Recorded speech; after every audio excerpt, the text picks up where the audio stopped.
I want to foremost start out by giving all praise to Yahweh, Ba'ashem Yahshua, Ba'ashem Ruach Kadosh. Salutation to the elders and apostles of GMS groups and ones alike, teaching 100% true. Shalom, Barakatham to them. And double honors to the elders and apostles of GMS groups and ones alike, teaching 100% true. Shalom, Barakatham to them. Give all praise to Yahweh, foremost. All praise to Yahweh, Ba'ashem Yahshua, Ba'ashem Ruach Kadosh. Tonight's lesson, I'm going to talk about a little bit regarding the rich. I'm going to start out with Ecclesiasticus or Sirach. I'll read 13:3 through 6. The rich man have done wrong, and yet he threatened with him. The poor is wrong, and he must entreat also. So a rich man, when they do something, they don't have to be held accountable for it. But what the poor, if the poor did it, they had to beseech, beg, even apologize for their actions, and ultimately consequences in a nutshell.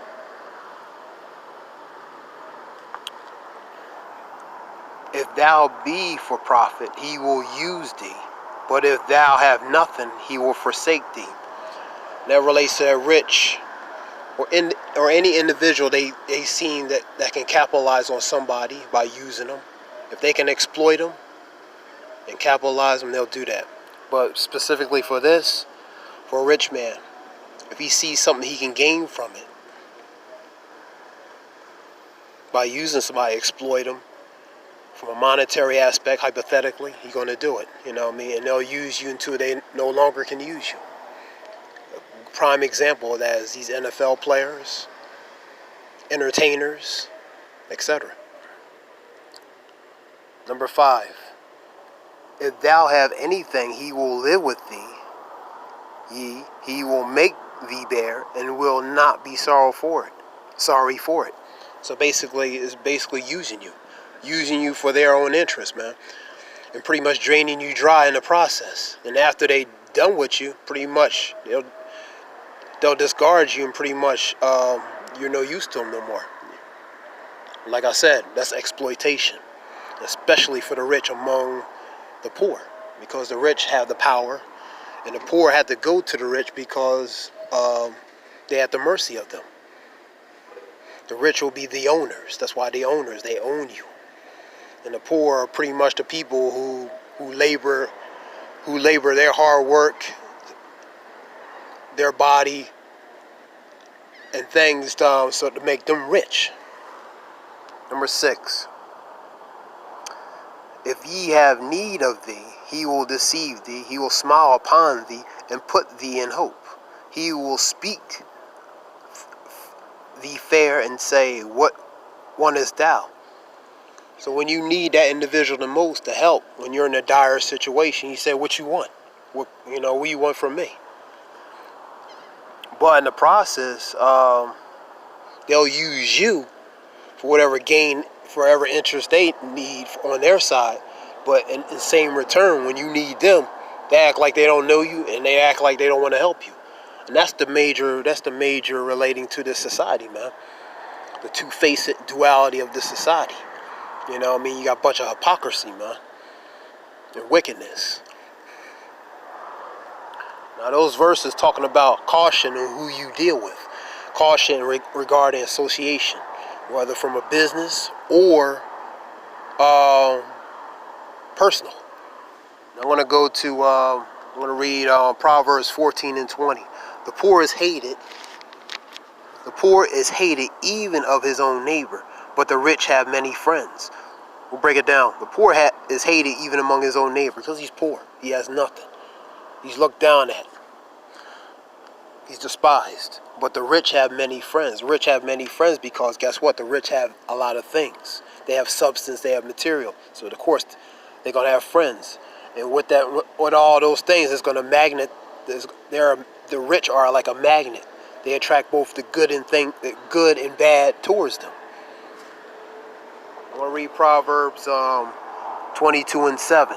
The rich rules over the poor, and the borrower is a servant to the lender. And that relates to the poor at the mercy of the rich. You know?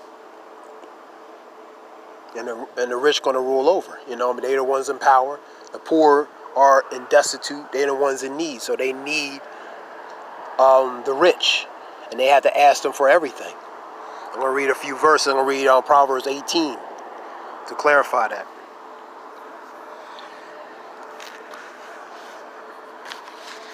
This is Proverbs 18, 23 and 24. 23 makes the point. The poor use of entreaties, but the rich answer roughly. Entreaties relates to beg and beseech. Pretty much grovel to get what you want. And the man that have friends must shew himself friendly.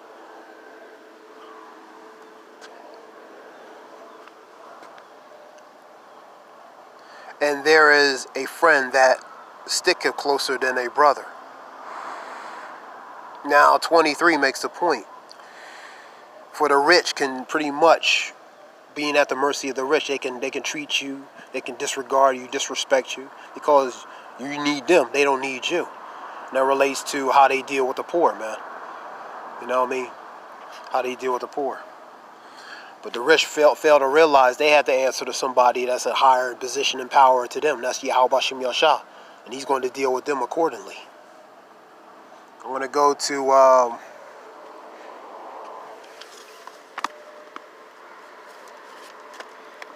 let's go to the KJV.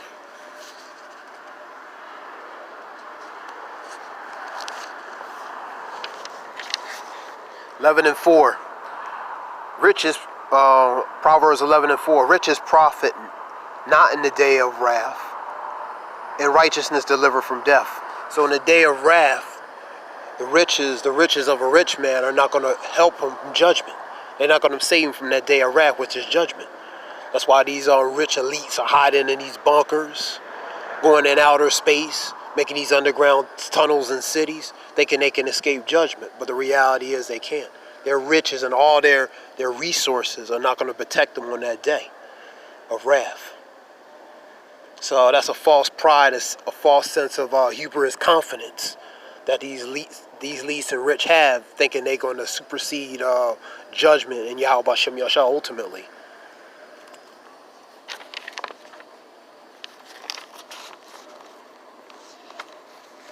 Now I'm going to read James 5:1.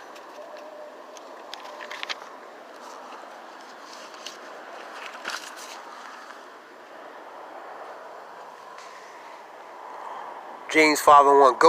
Go to now, ye rich men, weep and howl for your miseries that shall come upon you. That relates to the judgment. All these things are going to come upon you. Your riches are corrupt and your garments are moth-eaten. There's no good, man. They got holes in it like their stories. Your gold and silver is canker, and rust of them shall be a witness against you, and shall eat your flesh as it were fire. Ye have heaped treasures together for the last days. So all that money, material, resources that you stole, because you didn't earn nothing. You know, you didn't earn nothing. You earned off the backs of the so-called blacks, Hispanic, Native Americans, especially so-called blacks. That's the only way you earned your money. That passed down, that generational wealth, you earned it from the backs of free labor. But anyway, all that stuff that you stole is ultimately is going to, it means nothing. You know what I mean? It's going to be worthless. Just like the paper, the money it is printed on. Number 4, behold, the hire of laborers who have reaped down your fields, which is of you kept back by fraud, crieth, and the cries of them which have reaped are entering the ears of the Lord Sabaoth. Now, that's the ones you use for free labor, man. They're crying to the ears of the Lord, and he can hear them.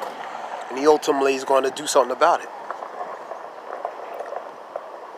Number 5, ye have lived in pleasure on the earth and have been wanton, and ye have nourished your hearts as in the day of slaughter.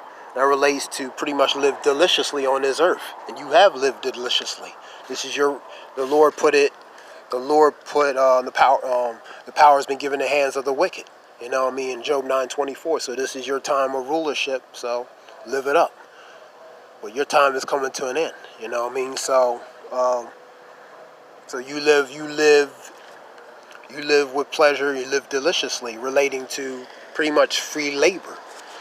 You know, free labor from at the expense of the so-called blacks, Hispanic, Native Americans. Number 6, ye have condemned and killed the just. That relates to the prophets in the nation of Israel. And he doth not resist you. And because the things you have done that was not warrant you to do, judgment is going to come upon you. That's why this is a warning to the rich, man. And for the example of that, he doth not resist you. That relates to ones who were never your enemies. They never did nothing to you. And you, Isaiah 55 and 20 and 21, you spoke smooth words, but in your heart you draw a sword. Ecclesiastes 12 and 16, similar language. So ultimately, you got to pay for your crimes, man. This relates to the rich, man. And a good example is that the Indians, how you treated the Indians. You pretended to be their friend, and ultimately, you slaughtered them, and slaughtered millions of them. And what you didn't kill, you put in these reservations, which makes a third world country look like luxury. And that being said, this is just a few verses relating to the rich, because they have their day. The day of the Lord is coming upon the rich. You know what I mean? So a warning to the rich, you better live it up, man. You better live it up while you can, because the Lord is watching you. The eyes of the Lord are both on the wicked and the good, the righteous and the unrighteous. So he sees everything. His eyes are brighter, 20,000 times brighter than the sun, man. So you can't hide from him. He knows everything. He remembers everything.